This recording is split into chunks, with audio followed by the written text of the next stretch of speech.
Just how far are people willing to go to save a life? In the summer of 1990, the residents of Calgary, Canada, found out. Much of the footage in this story was taped as events unfolded beginning June 17, 1990. On that quiet Sunday, Chris Hornsby and Arlene Day were spending the morning at the park. My girlfriend and I usually go down to the Princess Edward Island to feed the ducks.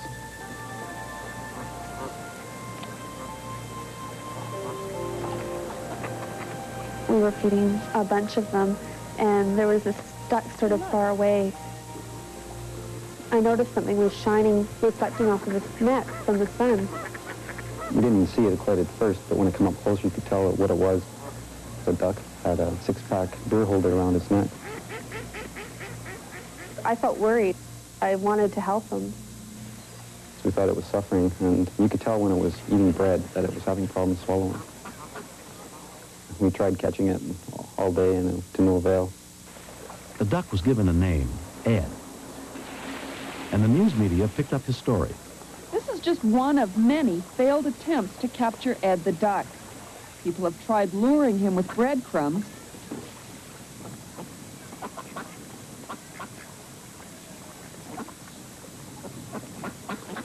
And Fish and Wildlife officers have made 3 unsuccessful rescue attempts.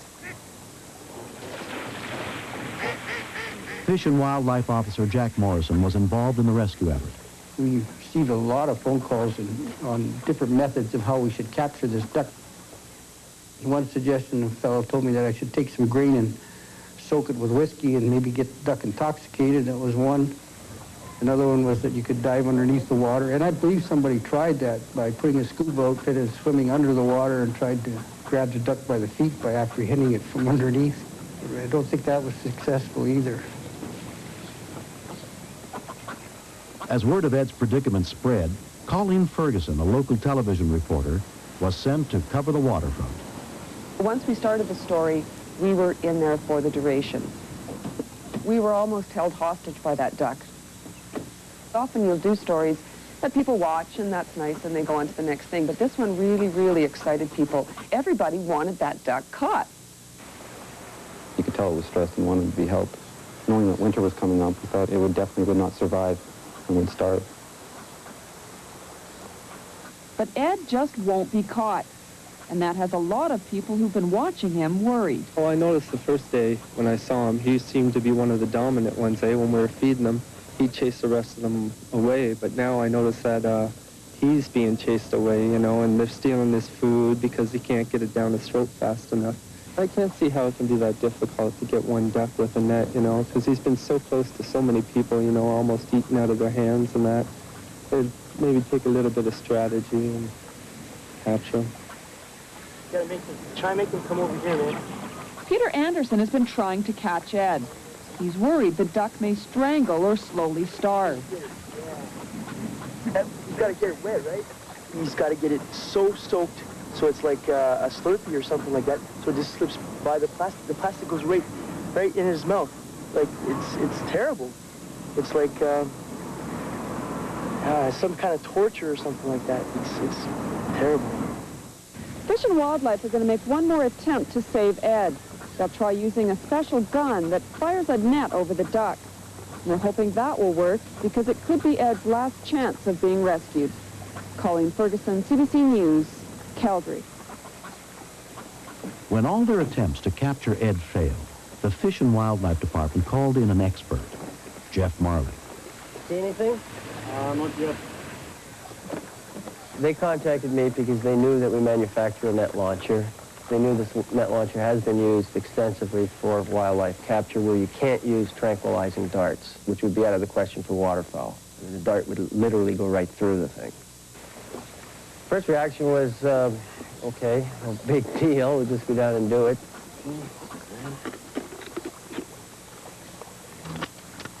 Show yourself. Let's go get a duck.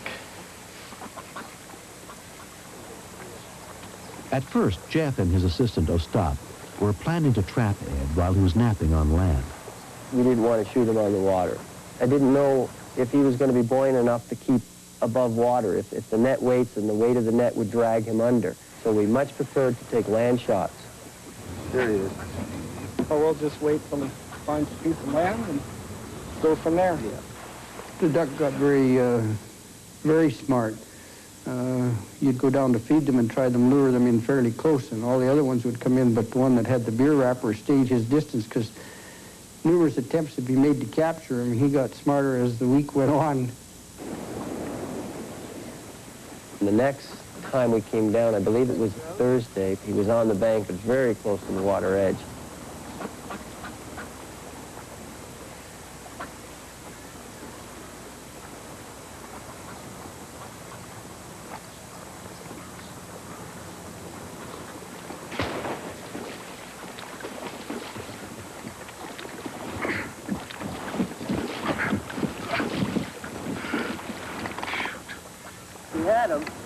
As I ran up, I fully expected just to process the animal and release him, but it was pretty frustrating when he ducked and I watched him fly from my fingertips, literally. This morning, the Ed the Duck rescue team was at it again. Ed's fame is growing, and crowds gathered to watch. We would go down in the morning and search out Ed. When we'd find him, we'd give Jeff a call, and he'd come down, and then the hunt would start. Colleen and her crew, fish and wildlife officers, and Jeff had all teamed up to try and outsmart Ed. The morning I was with him, there was a number of ducks there, and we tried to bait him in fairly close to shore so that Jeff could get him in range with his net.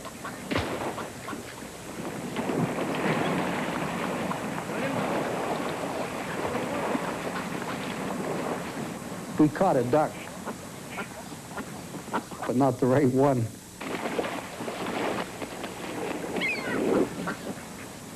He zigged when I figured he was going to zag, I guess. Sunday and Monday, no one saw him at all.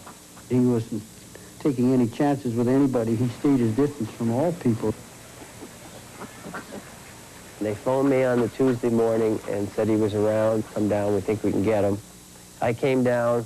We did track him to the very point of the park.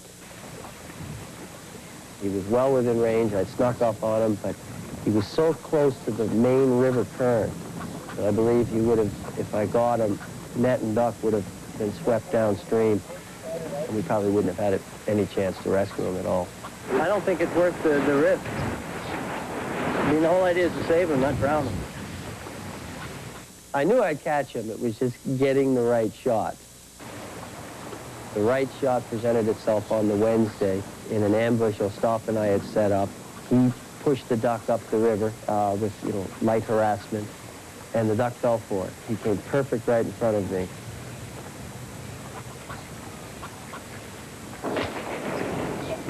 And I just plumb missed. I turned around and there's 3 TV cameras rolling, and I'm not used to that. These things happen. We hung around the park. Finally, we spotted him again, and he was swimming right down the little river near the footbridge, the pedestrian bridge that goes over the river. We kind of went back and forth from the banks. He was real spooky if anybody with anything in their hands, especially me. I just couldn't get close enough, and then it really looked like he wanted to swim under the bridge. Jeff headed for the bridge to surprise Ed with a shot from above. 2 young fellows were kind of telling me when he was coming. I didn't want to shoot the wrong duck.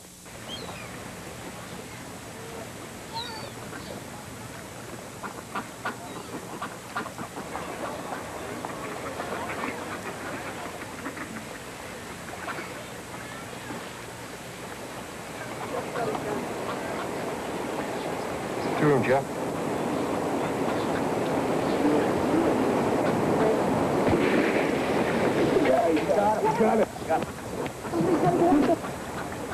There were so many people all around us, and everybody wanted to look over the rail. So I just figured the hell with it and dropped the gun and jumped.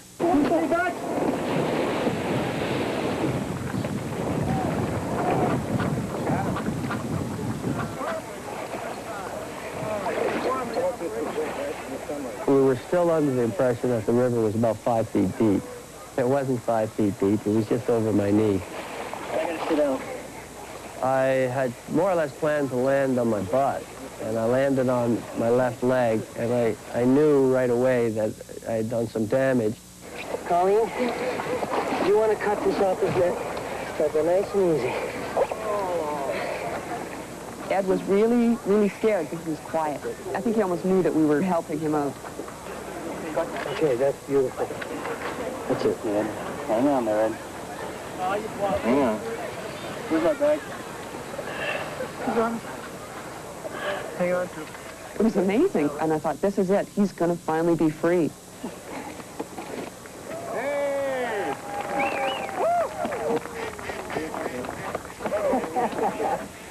Harmless looking thing, isn't it? There was a lot of excitement. There was a big crowd surrounding Jeff. It was exhilarating. It was really fun. There was only one casualty that day, Jeff Marley. He broke his leg jumping from the bridge and was in a cast for a month. 2 weeks after he helped free Ed, Jeff received the City of Calgary's first Environmental Awareness Award. The first thing that you'd hope for is that there is some effort to make these plastic six-pack holders biodegradable so that it won't happen again. A lot of people kind of wondered, why the big effort for one duck? I mean, during duck hunting season, they shoot them. But I think that Ed was kind of special because it was man that put him in that position. Garbage, pollution, you know, he had the six-pack ring around his head, and it wasn't his fault. And he couldn't get himself out of that predicament. We pollute too much, and we have to be careful because this is the kind of thing that can happen. After nearly 2 weeks of being a hunted duck, Ed's now free. In fact, he could be almost any one of these ducks, but without that plastic ring around his neck, it's hard to tell. So life's back to normal for Ed. He's just another freewheeling, panhandling duck. Colleen Ferguson, CBC News, Calgary.